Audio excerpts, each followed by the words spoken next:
Hello students, hello guys. দেখো আজকে আমরা আবার চলে এসেছি মাধ্যমিকের গণিতের কিছু ইম্পর্টেন্ট কোয়েশ্চেন নিয়ে।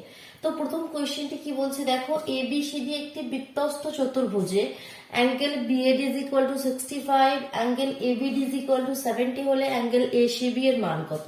তো আমরা আগে ফিগারটা আঁকি, না হলে বুঝতে পারবো না কোনটা কোন অ্যাঙ্গেল বলছে। এবিসিডি একটি কি বৃত্তস্থ চতুর্ভুজ, তাই তো।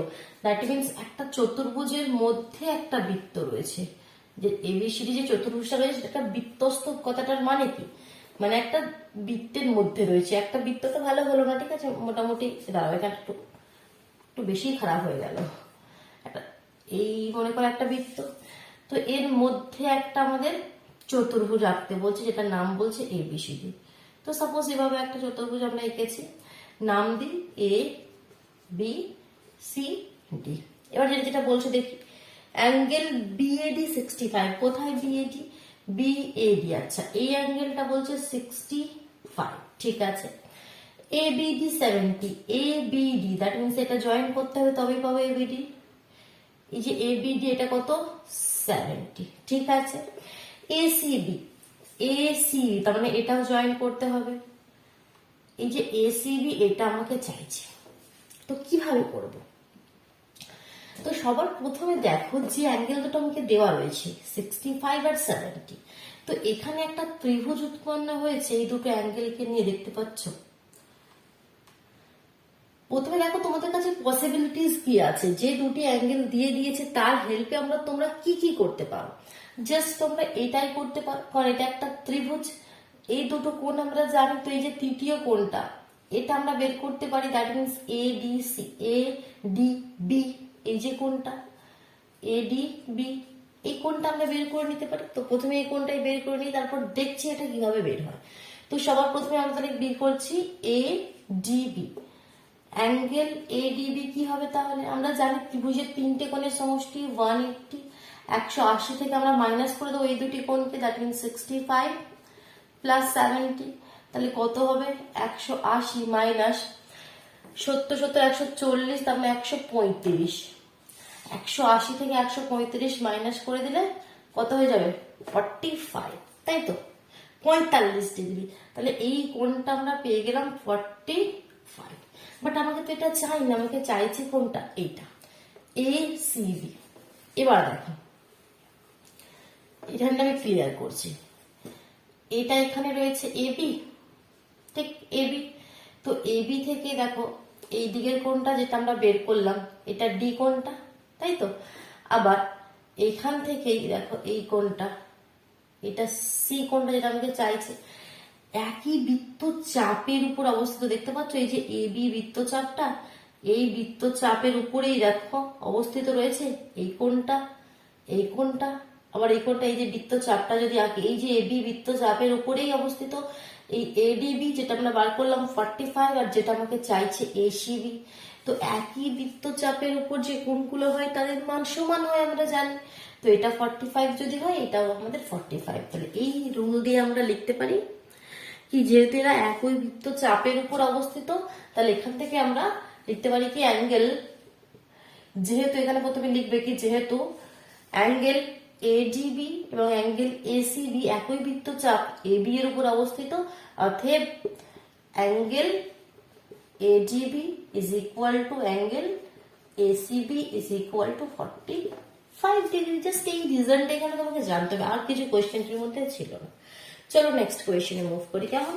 এটা ক্লিয়ার করে দিচ্ছি, খুব ইম্পর্টেন্ট কোয়েশ্চেন, ঠিক আছে। এগুলো ভালোভাবে খুব ভালোভাবে প্র্যাকটিস করে নিও। আগেও একটা ইম্পর্টেন্ট কোয়েশ্চেনের সিরিজ আমি করেছিলাম, তো সেটা অবশ্যই দেখে নাও, এই ভিডিও ডিসক্রিপশন বক্সে লিংক দিয়ে দেবো, অথবা চ্যানেলে ভিজিট করে তোমরা দেখে নিতে পারো। দেখো সেকেন্ড কোয়েশ্চেন আমি কি লিখছি, দ্বিঘাতকরণের একটা কোয়েশ্চেন নিয়েছি। x is equal to √3 plus 2, x is equal to √3 plus √2, ঠিক। তোমাকে চাইছে x cube plus 1 by x cube মান, x cube minus 1 by x cube, এরকম কোয়েশ্চেন কিন্তু আমাদের প্রায়ই এসে থাকে।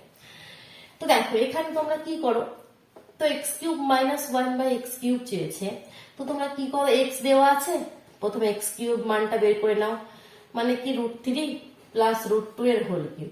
বাট এটা কখনোই করবে না, এটা করলে না একটু তোমরা ঠিক কোয়েশ্চেনটি করে উঠতে পারবে না, একটু ক্যালকুলেশনে তোমাদের টাফ লাগতে পারে ক্যালকুলেশন, ঠিক আছে, এটা ঠিক প্রসেস নয়। তো তোমাকে সঠিক প্রসেসটা জানতে হবে। তো আমরা কি করব, সবার প্রথমে এই যেটা আমাকে চেয়েছে X cube minus one by X cube, তো সেটার ফর্মুলাটা আগে বসিয়ে দেবো। আমরা জানি এ কিউব মাইনাস বি কিউবের ফর্মুলা, মনে আছে? এ কিউব মাইনাস বি কিউবের ফর্মুলা এ মাইনাস বি তার whole cube plus 3ab into A minus B. তো সেই ফর্মুলাটাকে এখানে লাগাও তো, যেটা আমাকে দিয়ে দিয়েছে এটা তো এ কিউব মাইনাস বি কিউবের ফর্মে দিয়ে দিয়েছে, that means A minus B তার whole cube, that means X minus one by X তার whole cube plus 3ab into A minus B. তো এক্স এক্স অ্যাকচুয়ালি কেটে গেল, দ্যাট মিনস আমরা আবার X minus one by X এই ভ্যালুটা বের করে ফেলতে পারি, তাহলে এই দুটো জায়গায় পুট করে দিলে আমাদের অ্যান্সারটি পেয়ে যাবো। দ্যাট মিনস আমাকে বের করে নিতে হবে x minus one by x এর ভ্যালুটা কত, এর ভ্যালুটা কত। তো এই ভ্যালুটা বের করতে গেলে এক্স এর ভ্যালু আমাকে দেওয়া আছে, তো ওয়ান বাই এক্সটা আমাকে ক্যালকুলেশন করতে হবে, এক্স কিউব ক্যালকুলেশন করবে না। কি ক্যালকুলেশন করবে? ওয়ান বাই এক্স, তারপর দুটোকে মাইনাস করে নিয়ে আগে x minus one by x এর ভ্যালুটা আমরা বের করে নিই, ঠিক আছে? এটা তো ফর্মুলা, এটা আমরা জানি, এটা আমরা এখন রেখে দিচ্ছি, পরে এই ফর্মুলায় ভ্যালুটা পুট করবো। তো সবার প্রথমে দেখো আমাকে দিয়েছে কি x is equal to √3 plus √2, তো 1 by x কি হবে? 1 by x হবে √3 minus √2, এটা আমরা জানি, বাট জানি লিখে দিলে তো হবে না, সেটা একবার করে দেখাতে হবে। সবসময় এটা যখন প্লাসে থাকবে না, দেখবে 1 by x করলে √3 minus √2, বাট আমরা এটা দেখাবো কি কেন এটা হচ্ছে। তো 1 by x মানে কত হয়ে যাবে? তাহলে 1 by x মানে আমরা জানি √3 plus √2। এবার নিচে আমরা যেভাবে আমরা রুটকে হাঁটাই, করণীকে হাঁটাই, তো কি করি? তার জন্য √3 প্লাস √2 আছে, √3 মাইনাস √2 দিয়ে গুণ করি। সিমিলারলি উপরেও √3 মাইনাস √2 দিয়ে গুণ করি।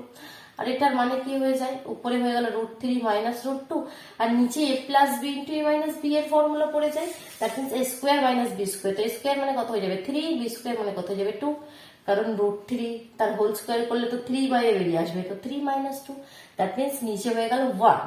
তো নিচে 1 মানে শুধুমাত্র হয়ে গেল √3 মাইনাস √2, এটা আমাদের দেখাতে হবে। আগেই শুধু বলে দিলে হবে নাকি 1 বাই এক্স এর ভ্যালুটা √3 মাইনাস √2 হবে, তো সেটা কিভাবে হলো আমরা দেখিয়ে দিলাম। তাহলে এক্সও পেয়ে গেলাম আর 1 বাই এক্সও পেয়ে গেলাম। তো এবার আমরা কি বের করে নেবো? এখান থেকে মিডিল থেকে এই পোর্শনটা এখান থেকে সরিয়ে দিচ্ছি, এটা আমাদের এখন প্রয়োজন নেই। তো আমরা বের করে নেবো এক্স মাইনাস 1 বাই এক্সটা কত। তাহলে এক্স কত? √3 প্লাস √2 মাইনাস 1 বাই এক্সটা কত?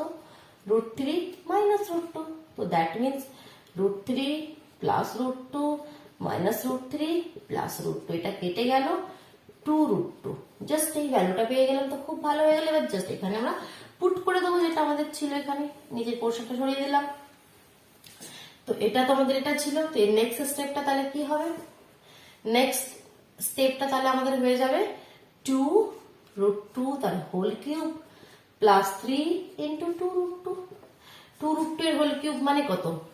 2√2 কে 3 বার গুণ করতে হবে, মানে 2√2 ইন্টু 2√2 ইন্টু 2√2, 2 দুগুণে 4, 4 দুগুণে 8, আর দুটো √2 এর জন্য 2, মানে 8 দুগুণে 16, 16√2, একটা √2 তো বেরোবে না, দ্যাট মিনস 16√2 প্লাস 3 দুগুণে 6√2, 16 আর 6 22√2, 22√2। তাহলে অ্যান্সারটা কত হচ্ছে? 22। বোঝা গেল? নেক্সট কোয়েশ্চেন নাম্বার 3 ডিসকাস করি। এটা ক্লিয়ার করে দিচ্ছি, খুব ইম্পর্টেন্ট কোয়েশ্চেন এগুলো, ঠিক আছে? ভালোভাবে প্র্যাকটিস করে নাও। দেখো কোয়েশ্চেন নাম্বার 3। কোয়েশ্চেন নাম্বার 3 কি বলছে পড়ো। দুটি লম্ববৃত্তাকার চোঙের ব্যাসার্ধের অনুপাত 2:3 এবং উচ্চতার অনুপাত 5:6 হলে তাদের আয়তনের অনুপাত কত হবে? দুটো লম্ববৃত্তাকার চোঙ, মনে করে এই তোমাদের দুটো লম্ববৃত্তাকার চোঙ রয়েছে, তাদের কিসের অনুপাত বলে দিয়েছে? ব্যাসার্ধ। মনে করে এটা R1, এটা R2, তো R1 বাই R2 আমাকে কত বলে দিয়েছে? 2/3, 2/3। তাদের উচ্চতার অনুপাত, মনে করে এর উচ্চতাটা H1, এর উচ্চতা H2, তো H1 বাই H2 সেটা কত বলে দিয়েছে? 5/6। তাহলে তাদের আয়তনের অনুপাত, তো এর আয়তন কত হবে? আয়তনের ফর্মুলা আমরা জানি, আয়তন হয় পাই r স্কোয়ার h, তাহলে পাই r1 স্কোয়ার h1, আর দ্বিতীয় আমাদের সিলিন্ডারে হয়ে যাবে পাই r2 স্কোয়ার h2, পাই r স্কোয়ার h ফর্মুলা। তো এখানে আর এক দুজনের আলাদা আলাদা আলাদা বসিয়ে দিলাম। তো এটার অনুপাত আমাকে চাইছে, তো পাই পাই কেটে গেল। এটার মানে কি r1 বাই r2 তার হোল স্কোয়ার এভাবে লিখতে পারি, ইন্টু h1 বাই h2। তো r1 বাই r2 আমরা জানি 2/3, তাহলে 2/3 তার হোল স্কোয়ার ইন্টু 5/6। তো এটাকে একটু কাটাকুটি করতে হবে, 2 দুগুণে 4, 3 তারিখে 9 ইন্টু 5/6, একটু 2 দিয়ে কেটে যাবে 2, 2 দিয়ে কেটে গেল 3, তাহলে 5 দুগুণে 10 আর 3 9 27, দ্যাট মিনস 10:27। তাহলে তাদের আয়তনের অনুপাত কত হয়ে গেল? 10:27। বোঝা গেল? ক্লিয়ার হলো? চলো নেক্সট কোয়েশ্চেন নাম্বার 4 কি বলছে পড়ে নাও। একটি ট্রেন 200 কিলোমিটার সমবেগে যায়। এটা ক্লিয়ার করে দিই আগে। কোয়েশ্চেনটি পড়ার সাথে সাথে কি বলছে সেটা আমরা দেখবো। কোয়েশ্চেন নাম্বার 4, একটি ট্রেন বলছে 200 কিলোমিটার কোন একটা ডিস্টেন্স রয়েছে, 200 কিলোমিটার, 200 কিলোমিটার, এখান থেকে এতটা মনে করো 200, সেটা সমবেগে যায়, একই বেগ, বেগ কম বেশি করেনি, সমবেগে যাচ্ছে। যদি এর বেগ 5 কিলোমিটার পার আওয়ার বৃদ্ধি পায়, আগে কত বেগ ছিল সেটা বলেনি, সেটা আমি ধরে নেবো x কিলোমিটার পার আওয়ার, মানে x কিমি পার ঘন্টা, 1 ঘন্টা x কিলোমিটার যায়। তো বলছে এখন বলছে যদি 5 কিলোমিটার বৃদ্ধি করো, মনে করো আগে x কিলোমিটার বেগে সে 200 কিমি পথ গেল, যদি তার বেগটা বলছে 5 কিমি বৃদ্ধি পায়, মানে x plus 5 kilometre per hour হয়, তাহলে কি হয়? তাহলে ট্রেনটি একই দূরত্ব যেতে 2 ঘন্টা কম সময় নেয়। যদি বেগটা বাড়িয়ে দাও, বলছে আগে এক্ষেত্রে যে সময়টা নিত এখন তার থেকে সময়টা 2 ঘন্টা কম নেয়। হ্যাঁ অবশ্যই, কারণ স্পিড বাড়িয়ে দিলে সময় তো কমই নেবে, তাড়াতাড়ি পৌঁছে যাবে। তো ট্রেনটির গতিবেগ কত ছিল? এই যে গতিবেগটাকে আমরা এক্স এখানে ধরে নিয়েছি, সেই গতিবেগটা কত ছিল? তাহলে এরকম কোয়েশ্চনে সবার প্রথমে ধরে নেবো কি ধরি ট্রেনের গতিবেগ, ধরি ট্রেনটির গতিবেগ এক্স কিমি পার ঘন্টা, বাংলায় লিখবে তোমরা বাংলায় যখন পড়ছো, এক্স কিমি পার ঘন্টা। তাহলে 200 কিমি যেতে তার কত সময় লাগবে? অতএব 200 কিমি যেতে সময় লাগবে, কারণ আমরা সময় মানে কি জানি, সময়ের ফর্মুলা কি জানো? সময়ের সবসময় ফর্মুলাটা এটা মনে রাখবে, সময় হচ্ছে দূরত্ব বাই গতিবেগ। লিখে নাও একবার, দূরত্ব বাই গতিবেগ। তাহলে দূরত্ব কত? 200 কিলোমিটার, আর আমাদের বেগটা কত? x, that means 200 by x, এত ঘন্টা। তাহলে 200 কিমি যেতে তার কত সময় লাগবে? প্রথম কেসে যখন বেগটা বাড়েনি, যখন তার গতিবেগ x কিলোমিটার পার আওয়ার ছিল, তো সেই হিসাবে 200 কিমি যেতে তার সময় লাগছে বলছে 200 বাই x, তাই তো 200 বাই x। এবার নেক্সট, যখন তার গতিবেগটা বেড়ে x প্লাস 5 হয়ে গেল, তখন তার 200 কিমি যেতে কত সময় লাগবে? তো সেটা আমি এখানে লিখছি, উপরটাই লিখছি, এই পোর্শনটা ক্লিয়ার করে দিচ্ছি। কি আবার x প্লাস 5 কিমি পার ঘন্টা বেগে 200 কিমি যেতে সময় লাগবে কত লাগবে? সময়ের ফর্মুলা তো সেম, আমাদের দূরত্ব বাই গতিবেগ। তো দূরত্ব কত, ডিস্টেন্সটা কত? ডিস্টেন্স তো সেমই বলছে, 200 কিলোমিটার যাবে। বাট এখানে তোমাদের যে বেগটা সেটা চেঞ্জ হয়ে গেছে, সেটার এক্স নেই, এখন হয়ে গেছে এক্স প্লাস 5, এত ঘন্টা সময় লাগবে। এবার তোমাকে রিলেশনটা কি বলেছে, কি এই যে সময়টা সেটা 2 ঘন্টা কম এই সময়টার থেকে, এই সময়টা বেশি, এই সময়টা কম, কত ডিফারেন্স দুটো সময়ের মধ্যে? 2 ঘন্টা। তো রিলেশনটা এখানেই বলে দিয়েছে। আর এখান থেকে আমরা প্রশ্নানুসারে লিখতে পারি যে অতএব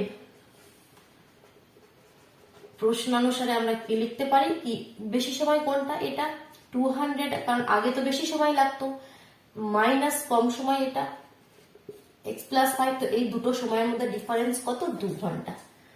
সিম্পল কনসেপ্ট, একদম ইজিলি ভাবো। এরকম কোয়েশ্চেন কিন্তু বারবার আমাদের এসে থাকে।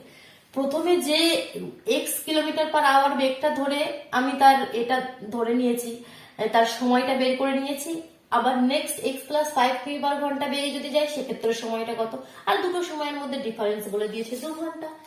এটাকে আমাদের একটু ক্যালকুলেশন করে এক্স এর ভ্যালুটা বের করে নিয়ে আসতে হবে। তো এলসিএম করে নিই, x × x+5, এটা কত হয়ে যাবে, x সেম আছে তাহলে যেটা সেম নেই সেটা দিয়ে গুণ, তাহলে x+5 কে 200 দিয়ে গুণ করলে 200x প্লাস 5 দুগুণে 10 মানে 1000 মাইনাস, এবার এটা সেম আছে যেটা নেই সেটা দিয়ে উপরটা গুণ মানে 200x = 2, 200x কেটে গেল, তাহলে এখানে পড়ে রইল 1000 বা x × x+5 = 2, 2 দিয়ে এটা আরো কেটে দাও, 2 দিয়ে 5 দুগুণে 10, 500 হয়ে গেল। এটা অনেকে কনফিউজ হয় কি কেন কাটছি এভাবে একটা এদিকে একটা এদিকে, একই ব্যাপার দেখো, হাজার যখনই এদিকে আসবে নিচে চলে আসবে না, তো কেটে যাবে সেটা, তো আমরা এইভাবে কাটতে পারি। তো এটা অ্যাকচুয়ালি হয়ে গেল কি দেখো, আবার এখানটা ক্লিয়ার করি একটু। তো দিস ইমপ্লাইজ, এটা যদি আমাদের ক্রস মাল্টিপ্লিকেশন করে দাও, এখানে তো 1 রয়েছে, that means x × x+5 = 500. This implies x² + 5x = 500. This implies x² + 5x - 500 = 0. এবার এখানে মিডল টার্ম ফ্যাক্টর করলে আমরা x এর ভ্যালুটা নিয়ে চলে আসতে পারি। তো 500টাকে কিভাবে ভাগতে পারি, 500টা হয়ে যায় 20 × 25, দেখো, কারণ 20 × 25 আমাদের কত হবে, 500 হয়ে যাবে, 25 দুগুণে 50, আর একটা শূন্য 500 হয়ে গেল, আবার 25 থেকে 20 মাইনাস করলে 5, মানে এমন ভাবে 500টাকে আমাদের ভাঙতে হয় যাতে এমন দুটো নাম্বার নিয়ে আসতে হবে যাদেরকে মাইনাস করলে 5 আসবে, কারণ এই সাইনটা মাইনাস আছে, এটাই তো আমাদের নিয়ম ছিল। তো x² তো 5 এর জায়গায় আমরা লিখতে পারি 25, মানে 5x থেকে আমরা লিখতে পারি 25x - 20x - 500 = 0। তো দেখো এখান থেকে আমরা কি কমন নিতে পারি, x কমন নিলে x+25, আর এখানে x+25 টা আগে থেকে লিখে দিলে এখানে -20, তাই তো, = 0। তো এখান থেকে দেখো দুটো ভ্যালু পেয়ে গেলাম, একটা হচ্ছে x+25 = 0, x - 20 = 0, that means x = -25, x = 20। তো x = 20 টা ফাইনাল অ্যান্সার হবে, কারণ গতিবেগ বেগ ঠিক আছে কখনোই আমাদের মাইনাস হতে পারে না। তো আমাদের ফাইনাল অ্যান্সার x = 20। 20 এর গতিবেগ কত ছিল, 20 এর গতিবেগ ছিল আমাদের 20 কিলোমিটার/ঘন্টা। বোঝা গেল? এবার আমরা আরেকটি কোয়েশ্চেন করব। দেখো কোয়েশ্চেন নাম্বার 5টা কি বলছে, একটি অংশীদারি ব্যবসায় 3 জনের মূলধনের অনুপাত 1/4 রেশিও 1/3 রেশিও 1/8। 3 জনের মূলধনের অনুপাত কি বলেছে, 1/4 রেশিও 1/3 রেশিও 1/8, এটা মূলধনের অনুপাত। তো সবার প্রথমে অনুপাতটাকে একটু আমরা সিম্পলিফাই করে লিখি, ঠিক আছে, কারণ এখানে ডিনোমিনেটরে নাম্বার রয়েছে সেগুলো আমাদের ক্যালকুলেশন করতে অসুবিধা হয়। তো তার জন্য কি করতে হবে, 4, 3, 8 একই, আমি যেরকম ভাবে আগের কোয়েশ্চেনগুলো তোমাদের শিখিয়েছি কি নাম্বার একটা বের করো যেটা দিয়ে গুণ করলে নিচের নাম্বারগুলো কেটে যায়, দ্যাট মিনস এদের এলসিএম করে নাও, যখন বুঝতে না পারবে 4, 3 আর 8 এর এলসিএম করে নাও, 4 দিয়ে যাবে 1, 3, 4 দুগুণে 8, তো আর যাবে না, 3 দুগুণে 6 আর 4 6 24, দ্যাট মিনস এটাকে আমাকে 24 দিয়ে গুণ করে দিই। তো 24 দিয়ে গুণ করলে কি হবে, এটা 24/4, এটা 24/3, আর এটা হচ্ছে 24/8। দেখো সব নাম্বারগুলো কেটে যাবে, 4 দিয়ে 4 6 24 হয়, 3 দিয়ে 3 আসতে 24 হয়, 8 দিয়ে 3 আসতে 24 হয়, তাহলে রেশিওটা আমাদের কত হয়ে গেল, 6:8 রেশিও 3। তো অনুপাতটা আমরা একটা সিম্পল ফর্মে নিয়ে চলে গেলাম। খুব ভালো কথা, আগে কোয়েশ্চেনটা কন্টিনিউ করি। বলছে দ্বিতীয় ব্যক্তির লাভ তৃতীয় ব্যক্তির লাভের থেকে 500 টাকা বেশি। কি রিলেশন বলছে, দ্বিতীয় ব্যক্তির যে লাভটা হয়েছে সেটা কার সাথে সমান, তৃতীয় ব্যক্তির লাভের থেকে 500 টাকা বেশি, মানে এই দুটো জিনিস সমান, এটাই তোমাদের মেন রিলেশন। দ্বিতীয় ব্যক্তির লাভ তৃতীয় ব্যক্তির লাভের থেকে 500 টাকা বেশি। তো তোমাকে বলছে কি ব্যবসায় মোট কত টাকা লাভ হয়েছে, তো ধরে নেবে, ধরি ব্যবসায় মোট x টাকা লাভ হয়েছিল, প্রথমেই ধরে নিলে ধরি ব্যবসায় মোট x টাকা লাভ হয়েছিল, তাহলে দ্বিতীয় ব্যক্তির লাভ আর তৃতীয় ব্যক্তির লাভটা বের করে নি, তাদের মধ্যে যে রিলেশনটা বলেছে সেটা লাগিয়ে দেবো। তাহলে দ্বিতীয় ব্যক্তির লাভ অতএব প্রথম ব্যক্তির লাভ বের করে এখানে কোনো প্রয়োজন নেই, অতএব দ্বিতীয় ব্যক্তির লাভ কত হবে, আমাদের কি নিয়ম, x মোট লাভ ইন্টু উপরে দ্বিতীয় ব্যক্তি বের করছে, তাহলে দ্বিতীয় ব্যক্তির রেশিওটা নিচে 3 থেকে যোগ করে, আর 6 3 9 আর 9 8 17, দ্যাট মিনস 8x/17 এত টাকা দ্বিতীয় ব্যক্তির লাভ। তৃতীয় ব্যক্তির লাভ সেম এক্স ইন্টু তৃতীয় ব্যক্তির সময় তৃতীয় ব্যক্তির রেশিওটা উপরে, নিচে 17, 3x/17 এত টাকা। এবার রিলেশনটা কি, আমাকে প্রশ্নানুসারে কি বলে দিয়েছে, অতএব আমরা লিখতে পারি কি প্রশ্নানুসারে বলে দিয়েছে 8x/17 দ্বিতীয় ব্যক্তির লাভটা তৃতীয় ব্যক্তির লাভের থেকে 500 টাকা বেশি। জাস্ট এটা ক্যালকুলেশন করে এক্স এর ভ্যালুটা বের করলে পেয়ে যাবো আমরা এক্স এর মানটা। তো এটাকে এদিকে নিয়ে চলে আসি, এলে কি হবে 8x/17 minus 3x/17 is equal to 500. This implies 17 LCM 8x minus 3x, 5x is equal to 500. This implies 5x is equal to 17 into 500. And this implies x is equal to 17 into 500 by 5, 5 দিয়ে কাটলে 100, that means 1700 টাকা। মোট লাভ তাহলে কত হয়েছিল, 1700 টাকা। Clear হলো, বোঝা গেল, ভালো লাগলো অবশ্যই ভিডিওটিকে লাইক করে দাও, নিজের বন্ধুদের মধ্যে শেয়ার করে দাও, আর যদি চ্যানেলে নতুন হয়ে থাকো চ্যানেলটি সাবস্ক্রাইব করে বেল আইকনটি প্রেস করে নিও, কেমন? আরো যদি এরকম ইম্পর্টেন্ট কোয়েশ্চেন তোমরা চাও বা যে কোনো প্রবলেম থাকলে, যে কোনো চ্যাপ্টার ওয়াইজ কোনো প্রবলেম থাকলে তো অবশ্যই কিন্তু কমেন্ট বক্সে জানাও। তোমরা জানালে তবেই তো আমি তার সলিউশনটা দেবো, ঠিক আছে? না জানালে কিভাবে আমি বুঝবো কি তোমাদের কোন জায়গাটা, কোন চ্যাপ্টারটা তোমাদের অসুবিধা হচ্ছে। তো সামনেই মাধ্যমিক পরীক্ষা, যদি স্পেশালি কোনো চ্যাপ্টারে কোনো টপিকে কনফিউশন থাকে তো অবশ্যই জানাও কমেন্ট বক্সে, ঠিক আছে? তবেই তুমি সলিউশনটা তোমাদেরকে দেবো, কেমন? চলো তাহলে টাটা।